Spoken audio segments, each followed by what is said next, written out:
System अंदर से मालूम है। कांग्रेस के शहजादे ने एक बड़ा सच स्वीकार कर लिया।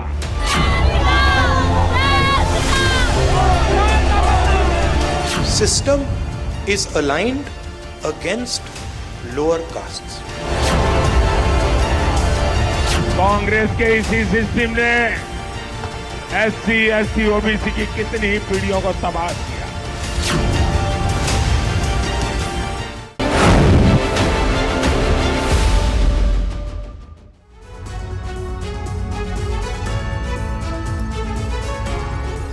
नमस्कार, आपके साथ मैं हूं समीर अब्बास। राहुल गांधी का एक बयान फिर सुर्खियों में है और इस पर प्रधानमंत्री नरेंद्र मोदी हमलावर नजर आ रहे हैं और इसीलिए हम कह रहे हैं कि आखिरी दौर की लड़ाई अब सिस्टम पर आई। जी हां, लोकसभा चुनाव में 5 चरण का मतदान हो चुका है। अब छठे चरण की वोटिंग 25 मई को होनी है, लेकिन उससे पहले सियासी पारा बहुत हाई हो चुका है। अब तक मंगलसूत्र, घुसपैठिया, पाकिस्तान, संविधान और आरक्षण जैसे मुद्दों पर शब्द प्रहार किए जा रहे थे, लेकिन अब छठे चरण के रण में सिस्टम की एंट्री हो चुकी है। शुरुआत राहुल गांधी ने की। उन्होंने कहा कि वो सिस्टम को अच्छे से समझते हैं, जानते हैं और सिस्टम में पिछड़ों से अन्याय हुआ है। राहुल गांधी के सिस्टम वाले बयान पर पीएम मोदी ने भी जवाब दिया। पीएम मोदी ने कहा कि राहुल गांधी ने आखिरकार सच कबूल कर लिया। उन्होंने कहा कि कांग्रेस सरकार में जो सिस्टम बना वो दलितों, पिछड़ों और आदिवासियों का घोर विरोधी रहा। ऐसे में सवाल यह है कि क्या राहुल ने सारे सिस्टम की पोल खोल कर रख दी है? आज इसी पर करेंगे बहस, लेकिन पहले सुनते हैं राहुल गांधी ने सिस्टम का जिक्र करते हुए आखिर कहा क्या। मैं सिस्टम को अंदर से समझता हूं। प्राइम मिनिस्टर हाउस में जब दादी प्राइम मिनिस्टर थी तब था, पापा थे, मनमोहन सिंह जी थे, तब भी मैं जाता था, तो मुझे सिस्टम अंदर से मालूम है। और मैं आपको कह रहा हूं, system is aligned against lower castes. मतलब भयंकर तरीके से हर लेवल पे। तो निम्न वर्ग का विरोधी रहा है सिस्टम, यह बात वो अच्छी तरह से जानते हैं। यह कहा राहुल गांधी ने और इस पर प्रधानमंत्री नरेंद्र मोदी ने किया पलटवार। कैसे? देखिए, शहजादे की जुबान पर सच्चाई सामने आ गई। कांग्रेस का सिस्टम दलितों, पिछड़ों और आदिवासियों का विरोधी रहा है, ये कहते हुए प्रधानमंत्री नरेंद्र मोदी ने बोला है हमला। कहा कांग्रेस के सिस्टम ने एससी, एसटी, ओबीसी को तबाह करके रख दिया। सुनिए प्रधानमंत्री नरेंद्र मोदी ने क्या कहा। कई बार लाख झूठ बोलते हुए भी शहजादे की जुबान पर सच्चाई तो आ ही जाती है। आज कांग्रेस के शहजादे ने एक बड़ा सच स्वीकार कर लिया। शहजादे ने मान लिया है कि उनकी दादी, उनके पिताजी, उनकी माताजी के समय जो सिस्टम बना वो दलितों, पिछड़ों, आदिवासियों का घोर विरोधी रहा है। कांग्रेस के इसी सिस्टम ने एससी, एसटी, ओबीसी की कितनी ही पीढ़ियों को तबाह किया। आज शहजादे ने खुद ये बात मान ली है।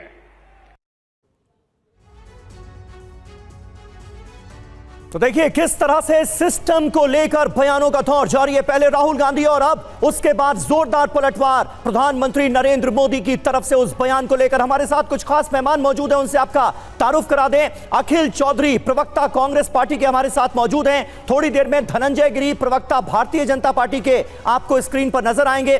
बद्री नारायण साहब अब आज हमारे साथ जुड़ रहे हैं दलित चिंतक के तौर पर। अवनिजेश अवस्थी राजनीतिक विश्लेषक के तौर पर हमारे साथ मौजूद हैं। अखिल चौधरी जी, पहला सवाल आपसे, राहुल गांधी ने क्या वाकई ये मान लिया है कि कांग्रेस की पुरानी सरकारों के वक्त सिस्टम जो था वो दलितों, पिछड़ों, आदिवासियों के खिलाफ था? बहुत हमलावर नजर आ रहे हैं, यही कहते हुए प्रधानमंत्री नरेंद्र मोदी कांग्रेस पार्टी पर। देखिए, राहुल गांधी जी ने एक बात कही कि देश की व्यवस्था, देश का सिस्टम है, ये पूरा इस तरह से स्ट्रक्चर करा हुआ है कि जो हमारे दलित हैं, जो आदिवासी हैं, जो पिछड़े समाज के लोग बाग हैं, उनके खिलाफ में काम हो रहा है एक स्ट्रक्चरल तौर पे।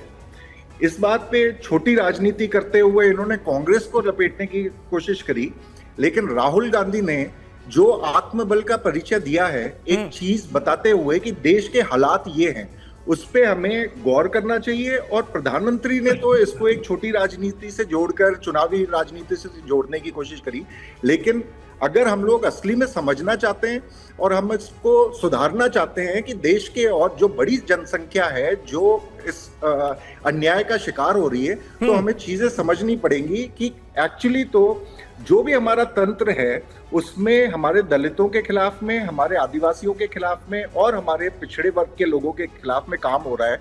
और हमारे को वो हिस्सेदारी न्याय की जब हम बात करते हैं तो वो न्याय भी अभी तक मिल नहीं रहा है। हमारे मैनिफेस्टो में न्याय पत्र में प्रमुख तौर पे जो बात कही गई है वो ये है कि हम लोग जब सत्ता में आएंगे चुनाव जीतकर, तो हम लोग दलितों को, पिछड़ों को और आदिवासियों को मुख्य धारा में जोड़ने की नहीं, वो बात ठीक है, आपके मैनिफेस्टो में इस बात का जिक्र है अखिल जी, बिल्कुल सही आप कह रहे हैं। लेकिन राहुल गांधी जब ये जिक्र करते हैं कि उनकी दादी की जब सरकार थी, जब वो प्रधानमंत्री थी, इंदिरा गांधी, जब राजीव गांधी प्रधानमंत्री थे और जब मनमोहन सिंह भी प्रधानमंत्री थे, यानी अपनी ही सरकारों पर राहुल गांधी की ये टिप्पणी की उस दौरान सिस्टम दलितों, पिछड़ों, आदिवासियों के खिलाफ था। इसे आप कैसे देखते हैं? क्योंकि जब सिस्टम खिलाफ था तो इस तंत्र को, इस सिस्टम को दुरुस्त करने की कोशिश आप ही की सरकारों ने क्यों नहीं की? ये पलट के तो सवाल पूछा जाएगा। एग्जैक्टली यही मैं बात बताने की कोशिश कर रहा हूं। जो राहुल गांधी के स्टेटमेंट को आप एक लार्जर पर्सपेक्टिव में देखिए। ये मत देखिए कि इंदिरा गांधी की सरकार कब थी, राजीव गांधी की कब थी। पिछले 10 सालों से तो मोदी जी की सरकार है और इसी सिस्टम के बारे में बात करते हैं। इस सिस्टम में हम देखते हैं कि जो क्राइम हमारे दलितों के खिलाफ में, आदिवासियों के खिलाफ में हो रहा है, वो ज्यादा बड़ा है कि कम हुआ है। अगर वो ज्यादा बड़ा है और हम ये बात कहते हैं कि वो ज्यादा बड़ा है, तो हमें एनसीआरबी की रिपोर्ट्स भी देखनी चाहिए। हमें ये भी देखना चाहिए कि जो बड़े कानून, जो बहुत ही ड्रैकोनियन कानून हम बोलेंगे, जैसे कि यूएपीए, जैसे कि एनएसए, जिस तरह के फेक एनकाउंटर्स के पुलिस एनकाउंटर्स हुए, तो उसमें कौन सी सरकारें थी, कौन से लोगों को उसमें शिकार अखिल जी, तो यही तो बात है ना। पिछले 10 सालों से नरेंद्र मोदी की सरकार है देश में, तो पिछले 10 सालों में क्या हो रहा है और पिछले 10 सालों में सिस्टम कैसे खिलाफ काम कर रहा है दलितों, पिछड़ों, आदिवासियों के, बताना तो फिर ये चाहिए था आपको। आप तो अपनी ही सरकारों को घेरते हुए नहीं नजर आ रहे हैं क्या? धनंजय गिरी हमारे साथ जुड़ चुके हैं, प्रवक्ता भारतीय जनता पार्टी के। ठीक है अखिल जी, मैं फिर आऊंगा आपके पास। धनंजय जी, अखिल जी साफ तौर पर यह कह रहे हैं कि एक लार्जर पर्सपेक्टिव में देखने की जरूरत है। राहुल गांधी ने जो बयान दिया है और आपने उस पर राजनीति करके उसे बहुत छोटा बना दिया। वो एक बड़ी बात कह रहे हैं कि सिस्टम हमेशा से दलितों, पिछड़ों, आदिवासियों के खिलाफ रहा है, इसको दुरुस्त करने की कोशिश की जानी चाहिए। समीर जी, बुद्ध पूर्णिमा की आपके चैनल पैनल सभी को बधाई। और राहुल गांधी ने जो बुद्धिमत्तापूर्ण बातें बताई है, वो देश के सामने आई है। कांग्रेस के युवराज ने कांग्रेस की जो कलई खोली है, कांग्रेस कहाँ मुंह छुपाए अगर घर का भेदी ही बताए, सारी बात बताए। सिस्टम पर सवाल अंतरानी के जेल में सुरंग की तरह जनप्रिय जुमला है जिस पर हाँ किया जा सकता है। राहुल गांधी का राजनीतिक वैराग्य भी कह सकते हैं। राहुल गांधी के ये जो बातें कही है, चांदी का चम्मच लेकर के और सत्ता के चमचों के बीच में जो राहुल गांधी की परवरिश हुई है, राहुल गांधी का जो ये वैराग्य है सत्ता का, जो सच कांग्रेस का सामने लेकर के आ रहे हैं, इसे देश पहले से जान रहा है। और देश को और ज्यादा पुख्ता हो गया है कि देश के दलितों, पीड़ितों, वंचितों, शोषितों, आदिवासियों को कांग्रेस ने किस तरह से दमन शोषण किया है। वो अपने दादी को भी के बारे में, माताजी के बारे में, अपने दादी के पिताजी के बारे में और माँ के बारे में, पिता के बारे में और मनमोहन सिंह जी के बारे में, सबके बारे में वो बता रहे हैं। और ये बहुत तो उनके पिताजी को भी हुआ था जब उन्होंने कहा था 1 रुपया चलता है, 15 पैसा पहुंचता है। उनके पितामह को भी हुआ था जब उन्होंने नेहरू कैबिनेट के खिलाफ बात उठाई थी। तो कांग्रेस का सारा चरित्र विद्रूप व्यवस्था में राहुल गांधी की कई बातों से हम इत्तेफाक रखते हैं और उनके इस आत्मज्ञान का हम सम्मान भी करते हैं। कांग्रेस कितनी करप्ट है और किस तरह की काम करती है, इस देश पर कांग्रेस के कितने कहाए गए जुर्म है, राहुल गांधी इसकी तस्दीक कर रहे हैं और राहुल गांधी इसको बोल रहे हैं। राहुल गांधी को अब कांग्रेसी होने पे ये कहना चाहिए था कि मुझे कांग्रेसी होने पे शर्म आ रही है, ये कहना रह गया। नहीं धनंजय जी, आपको राहुल गांधी की बातें इतनी ही पसंद आ रही हैं, तो जो वो सवाल उठा रहे हैं कि पिछले 10 सालों में भी सिस्टम ऐसा ही है दलितों, पिछड़ों, आदिवासियों के खिलाफ, फिर उसका भी तो जवाब दे दीजिए। पिछले 10 सालों में क्या हुआ? एक पिछड़े का बेटा प्रधानमंत्री बना। पिछले 10 सालों में क्या हुआ है? एक दलित के परिवार से देश का राष्ट्रपति बना है। पिछले 10 साल में एक आदिवासी देश की प्रथम महिला बनी है। ये 10 सालों में हुआ है, ये पिछले 10 सालों में हुआ है, जो कांग्रेस ने कभी नहीं कर पाई थी, वो जाकर के पिछले 10 सालों में हुआ। ठीक है। पिछड़े का बेटा देश का प्रधानमंत्री है, देश का आम जनमन इसको लेकर प्रफुल्लित है और इसीलिए कांग्रेस को दुखी है और वो अपने किए गए राहुल गांधी जितना ढोल बजा रहे हैं वो अपने पूर्वजों की ही पोल खोल रहे हैं। ठीक है, ठीक है, बता रहे हैं। ठीक है, आप दोनों ने अपनी बात रखी, कांग्रेस और बीजेपी की तरफ से आए प्रवक्ताओं, आप दोनों ने अपनी बात रखी, लेकिन अब बद्री नारायण जी का मैं रुख करना चाहूंगा। दलित चिंतक भी हमारे साथ मौजूद हैं। बद्री नारायण जी, हकीकत क्या है, असलियत क्या है, या इस मुद्दे पर सिर्फ और सिर्फ सियासत होते हुए हम देख रहे हैं, या फिर राहुल गांधी ने एक ऐसे मुद्दे को उठाने की कोशिश की है जिस पर देश में बात होनी चाहिए कि पहले की सरकारों में क्या स्थिति थी और आज की सरकार के दौरान क्या स्थिति है दलितों, पिछड़ों, आदिवासियों की? समीर जी, देखिए, जो आप बात कह रहे हैं एकदम सही है। इस पर बात होनी चाहिए थी, लेकिन ये बात सही समय पर नहीं हो रही है। ये जो एक्चुअली इस बयान के दो अर्थ हैं, एक अर्थ चुनावी अर्थ है और एक अर्थ उसका लॉन्ग टर्म मीनिंग है। चुनावी समय में राहुल गांधी को इस तरह का बयान देना एक तरह से सेल्फ क्रिटिसिज्म है, एक तरह से वो कांग्रेस के उस पूरी रिजीम की आलोचना कर रहे हैं। और ऐसा करके वो एक तरह से चुनाव में अपने खिलाफ ही माहौल बनाने के लिए एक बड़ा जो अस्त्र है उन्होंने बीजेपी और विपक्षी अपने विरोधी दलों को दे दिया है। तो और इसका घाटा एक तरह से वो मेमोरी जगाना, जो मेमोरी लगभग छुप चुकी थी दमन का या सिस्टम के, जो वो फिर से जगे। दूसरा जो इसका सिस्टम क्या होता है, सिस्टम में एक होता है दर्शन, उसका जो निर्णायक सिद्धांत जो संविधान है, और संविधान कहीं से भी जो इसके खिलाफ नहीं है, यानी दलित पिछड़ों के खिलाफ नहीं है। वो उनके राइट को, उनके अधिकार को प्रोटेक्ट करने के लिए बना हुआ है। उसके बाद पॉलिटिकल क्लास और ब्यूरोक्रेसी और पुलिस, ये मिलकर के गवर्नेंस सिस्टम को बनाती हैं। और इसमें अगर आप देखें तो पॉलिटिकल क्लास जो था कांग्रेस के समय में वो डोमिनेटेड बाय फॉरवर्ड कास्ट था, सपोर्टेड बाय दलित एंड मार्जिनल्स था। अब ये क्या 10 साल में चेंज आया है उस पॉलिटिकल क्लास में? उस पॉलिटिकल क्लास में ओबीसीज आए हैं, उस पॉलिटिकल क्लास में दलित आए हैं कि नहीं? अगर नहीं आए हैं तो मुझे लगता है डेमोक्रेसी का फेल्योर है। लेकिन मुझे लगता है आए हैं, क्योंकि डेमोक्रेसी धीरे धीरे अपने को इनरिच करती गई है। और पिछले 60 सालों में जो परिवर्तन आया है, एक नया ओबीसी दलित लीडरशिप का उभार हुआ है। आपने देखा मायावती जैसी लीडर पैदा हुई, आपने देखा मुलायम सिंह, लालू यादव, ये सारे ओबीसी लीडर्स आए। और बीजेपी के खुद प्रधानमंत्री ओबीसी लीडर के रूप में है। ओबीसी लीडर वो पूरे देश के नेता है, बट ओबीसी कम्युनिटी से आते हैं। और बीजेपी का पूरा प्रोफाइल देखिए तो बहुत सारे ओबीसी लीडर्स बीजेपी ने प्रोड्यूस किए। नहीं तो बद्री नारायण जी, आप जिस बात का जिक्र कर रहे हैं, आप जिस बात का जिक्र कर रहे हैं, क्योंकि चुनावी मौसम है। एक मिनट बद्री नारायण जी, ब्यूरोक्रेसी पर और सिस्टम। बद्री नारायण जी, मेरी आवाज मिल रही है आपको? पतन आया है। और ये जो डिस्क्रिमिनेट, जो एक तरह से दमन की जो कहानी है, वो तो सोशल का है, वो स्टेट का नहीं है, वो सिस्टम का नहीं है, वो एक सोशल सिस्टम का हिस्सा है। इसीलिए अम्बेडकर कहते थे कि डेमोक्रेसी तभी सफल होगी जब वो सोशल डेमोक्रेसी में बदलेगी, तो समाज बदलेगा। और समाज बदलने का काम। चलिए ठीक है बद्री नारायण जी, मेरी आवाज लगता है आपको नहीं मिल पा रही है। ऑडियो मैं दुरुस्त कराने की कोशिश करता हूं, लग रहा है मेरी आवाज नहीं पहुंच रही है आप तक। सुन पा रहे हैं आप मुझे? हेलो, आवाज जा रही है मेरी? जी, मेरी आवाज मिल रही है आपको? हाँ, आपकी आवाज सुनाई पड़ रही है, आपकी सुनाई पड़ रही है। बद्री जी, मैं बस ये जानने की कोशिश कर रहा था आपसे कि जब बात चुनावी मौसम में हो रही है तो यूपीए के कार्यकाल में क्या था और एनडीए के कार्यकाल में क्या हो गया, आपको वो परिवर्तन नजर आता है क्या? जो सिस्टम पहले खिलाफ था, क्या वो अब पक्ष में नजर आता है क्या? जल्दी से एक छोटा सा कमेंट दीजिएगा। देखिए समीर जी, ये जो सिस्टम है वो एक चेंज तो होता ही है, क्वालिटेटिव चेंज होता है जब लीडरशिप बदलती है। हाँ। और बीजेपी के समय में लीडरशिप में चेंज आया है, यानी लीडरशिप का जो क्लास है वो बदला है। और उस क्लास के कारण एक चेंज तो दिखाई पड़ रहा है। वो चेंज बड़ा आपको बहुत मुखर नहीं है, लेकिन भीतर भीतर चेंज है। लेकिन जैसा मैं कह रहा था कि जब तक ये डेमोक्रेसी सोशल डेमोक्रेसी में नहीं बदलेगी, समाज में परिवर्तन नहीं होगा, तब तक दमन या एट्रोसिटीज की कहानियां कम नहीं होंगी, घटनाएं कम नहीं होंगी। लेकिन डेमोक्रेसी ने अपने को बहुत इनरिच किया है। और अभी जो एनडीए के समय में जो पॉलिटिकल क्लास बदला है, उसका असर ब्यूरोक्रेसी पे दिखाई पड़ रहा है, उसका असर पुलिस पे भी आएगा और आया है। और धीरे धीरे मुझे लगता है कि ये परिवर्तन आ रहा है और आएगा। यानी डेमोक्रेसी में मार्जिनल्स और दलित और ट्राइबल्स के लिए आस का समय है, होप का समय है, निराशा का समय नहीं है। आप अपनी आलोचना कर सकते हैं, यानी कांग्रेस अपनी आलोचना करे। ठीक है, आपने अपनी बात रखी। अवनीजेश अवस्थी जी भी हमारे साथ मौजूद हैं। अवनीजेश जी, अब बात सिस्टम पर आ गई है। 2 चरणों के चुनाव अभी बाकी हैं और उससे ठीक पहले ये सिस्टम वाकई क्या दलितों, आदिवासियों, पिछड़ों के खिलाफ था और अभी भी है, या फिर स्थिति बदली है? क्या सिस्टम वाकई दलितों, पिछड़ों, आदिवासियों के खिलाफ है? देखिए, एक बात बड़ी साफ सी, ये तो पूछने की बात नहीं है।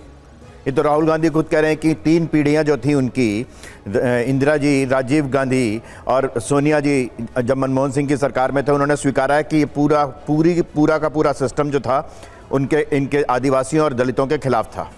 पिछले 10 सालों में देश के शीर्ष स्थान पर रामनाथ कोविंद और द्रौपदी मुर्मू जी जहां पर विराजित हुई हैं, ये क्या है?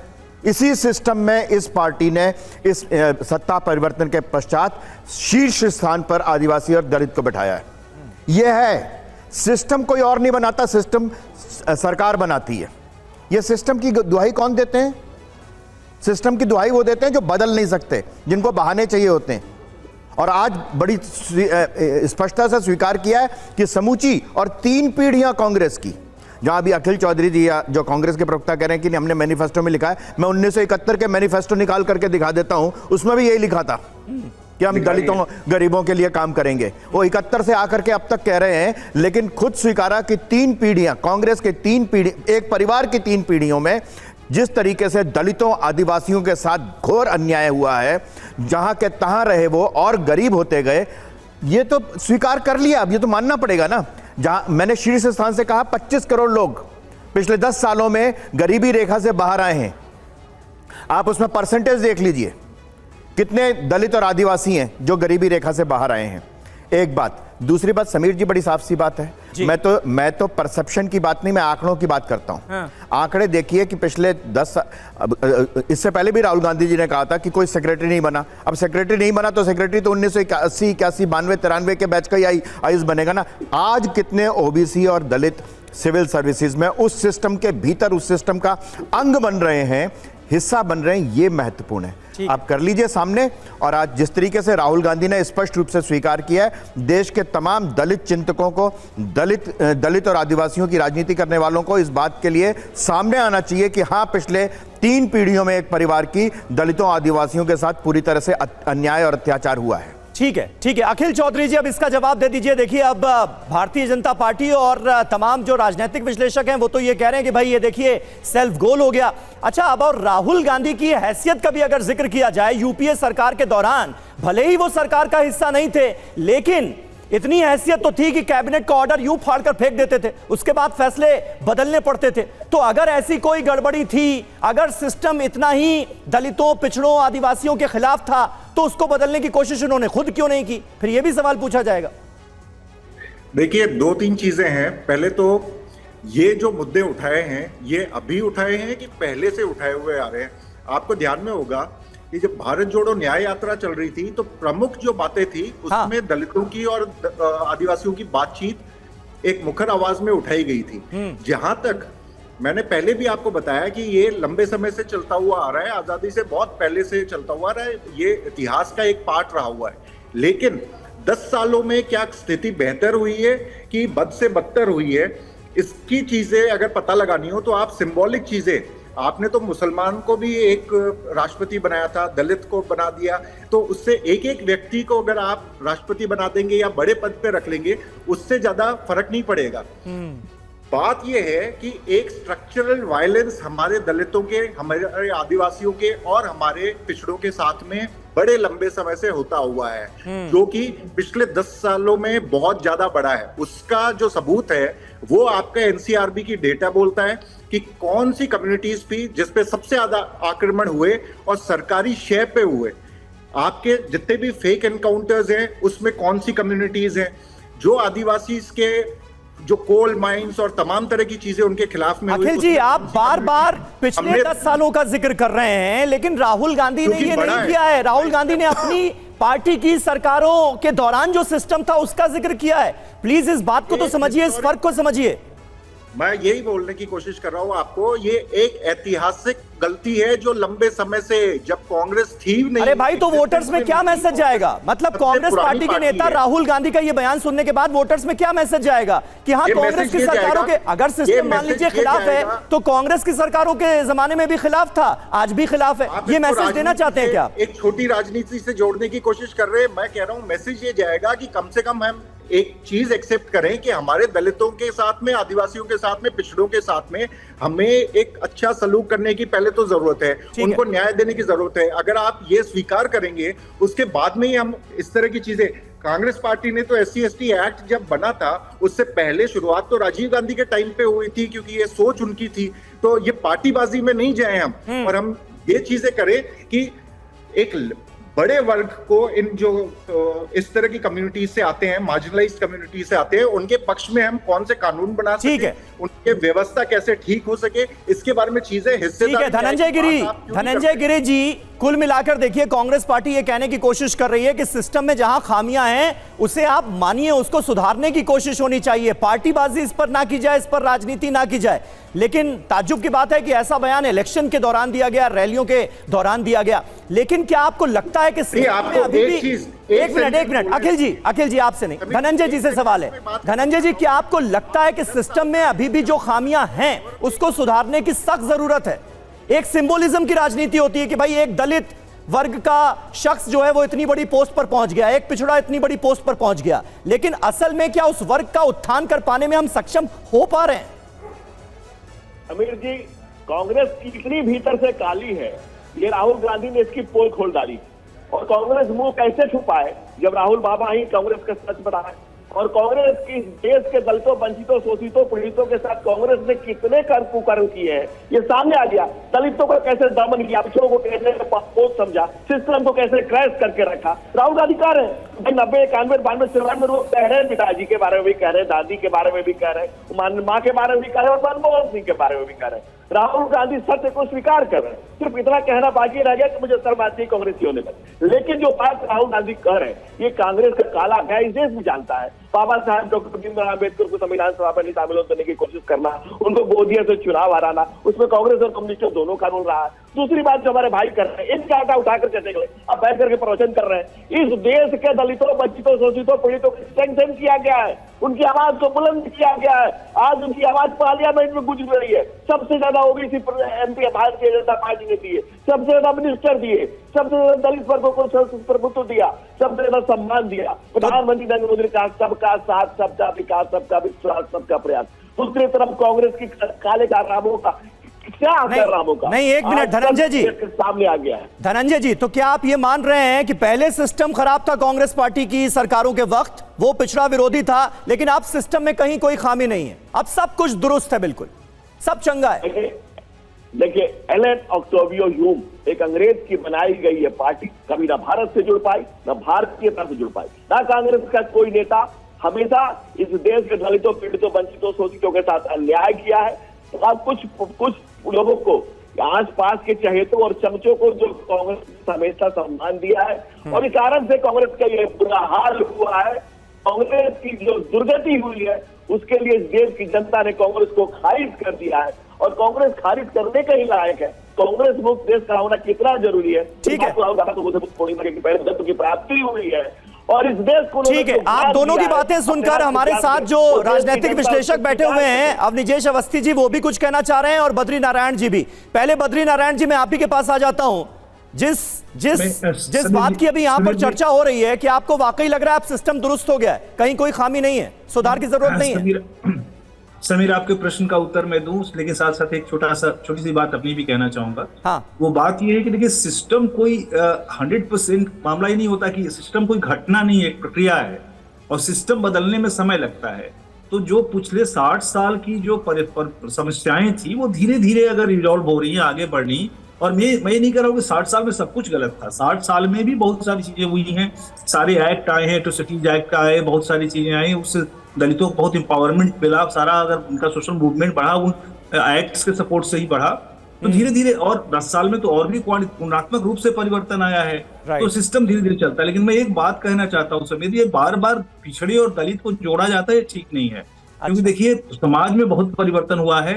पिछड़ों का एक पॉलिटिकल क्लास पैदा हुआ है, पिछड़ों का एक डोमिनेंट क्लास पैदा हुआ है, पिछड़ों का लैंडेड क्लास पैदा हुआ है। आपको पता है आजादी के बाद अगर उत्तर प्रदेश में लैंड ट्रांसफरेंस का आप डेटा देखें तो सर्वाधिक जो लैंड ट्रांसफर हुआ है वो डोमिनेंट ओबीसी कम्युनिटी के लिए हुआ है, और ग्रास रूट पर दलित और ओबीसी के बीच में टकराहट बढ़ी है। दलित लैंडेड क्लास हुआ है तो दमन करने वाली समुदाय के रूप में बदला है। तो ये सारे जो सोशल ट्रांसफॉर्मेशन पॉजिटिव और निगेटिव जो भी हो रहे हैं उनको हमें रेगुलेट करने की जरूरत है, और बार बार पिछड़ा और दलित को जोड़ देने से एक बहुत रॉन्ग मैसेज जाता है। एक अलग अलग ढंग से इसकी व्याख्या होनी चाहिए। पिछड़ों में भी ऑप्रेस्ड हैं, दलित में भी ऑप्रेस्ड हैं, बट ऑपरेसर का नेचर बदलता जा रहा है समाज में, और ये कांग्रेस आज तक नहीं समझ पाई, या समझते हुए भी गलतियां कर रही है। पहले ये क्यों कर रही है, पूरा इलेक्टोरल डिस्कोर्स जिस तरह से खड़ा किया गया है वो समझ ही नहीं पा रही है कि उसमें बड़ा इनहेरेंट कॉन्ट्रडिक्शंस दलित और ओबीसी के बीच में है। उसको आप ऐसे नहीं वो कर सकते हैं। तो मुझे बड़ा विचित्र लग रहा है ये सुनना, क्योंकि जो क्लास है वो बदला है। सिस्टम में दलित मार्जिनल पहुंचे और पहुंच रहा है, जैसा भी जो हमारे लगातार जो चेंजेस हो रहे हैं ब्यूरोक्रेसी में, पॉलिटिक्स में, तो आप अपनी डेमोक्रेसी को ऐसे नहीं खारिज करिए। मुझे लगता है राहुल जी कई बार क्या होता है कि जो क्लास में लेक्चर देना चाहिए उनको वो पब्लिक लेक्चर दे देते हैं। वो इंटेलेक्चुअल के रूप में शायद वो बात कही जा सकती है, कभी कांग्रेस अपनी आत्मालोचना कर सकती है, सेंट्रिस्ट जो हमारे क्रिटिक हैं, आलोचक हैं, अपनी आलोचना कर सकते हैं। लेकिन इलेक्शन के समय इस तरह के डिबेट्स को ला करके उन्होंने एक गलत समय पर जो बात कही है वो एक तरह से उसकी वो अलग समय कही जानी चाहिए। विजेश अवस्थी जी, क्या ये मानते हैं आपकी बात तो कुछ हद तक सही कही, लेकिन गलत वक्त पर कह दी, चुनावों के दौरान कह दी। इंटेलेक्चुअल डिस्कशन में अगर ये डिस्कोर्स रखा जाता, आत्मालोचना की जाती, तो शायद वो लगता कि हाँ इससे कुछ निकलकर सामने आ सकता है। समीर जी, लेकिन ये गलत वक्त था। टाइमिंग को लेकर क्या समीर जी, अगर मीडिया भी ये कहे कि ये गलत वक्त था, आप अपेक्षा रखते हैं ना कि जो घोषणा पत्र में कहा जाए वो पूरा हो? आप ये अपेक्षा रखते हैं कि हर राजनेता जो है वो सच बोले? अगर उसने सच बोला है तो कह रहे हैं कि गलत टाइम पे बोल दिया, जिस समय तो नहीं बोलना चाहिए, इससे तो नुकसान हो जाएगा, सेल्फ गोल कर लिया। ये क्या मतलब, ये परसेप्शन क्या है, ये नैरेटिव क्या है ये? अरे कहा है ना कि मेरे 3 पीढ़ियों ने गलत बात की है, और उसके बाद अगर ये विपक्ष उसकी कांग्रेस के विपक्षी दल अगर ये कहते हैं कि हाँ इन्होंने किया है तो ये सच हुआ ना, तो आप कहिए कि अब तक जो बीजेपी कह रही थी वो सच कह रही थी, पहली बात। दूसरी बात जो कहा कि सिंबॉलिक है, सिंबॉलिक नहीं था। रामनाथ कोविंद जी उसके पहले सांसद थे, गवर्नर थे, उसके बाद राष्ट्रपति बने। द्रौपदी मुर्मू भी पूरी तरह से राजनीति में थी, लेकिन जगजीवन राम जी भी राजनीति में थे, वो शीर्ष तक नहीं पहुंचे। अचानक सिंबोलिज्म में के तहत किसी एक व्यक्ति को ला करके नहीं बैठाया गया, पूरे सिस्टम के तहत वो ला करके शीर्ष स्थान तक बैठे हैं। लेकिन ना सीताराम केसरी बैठे, ना जगजीवन राम जी बैठे, या और कोई दलित या आदिवासी बैठा।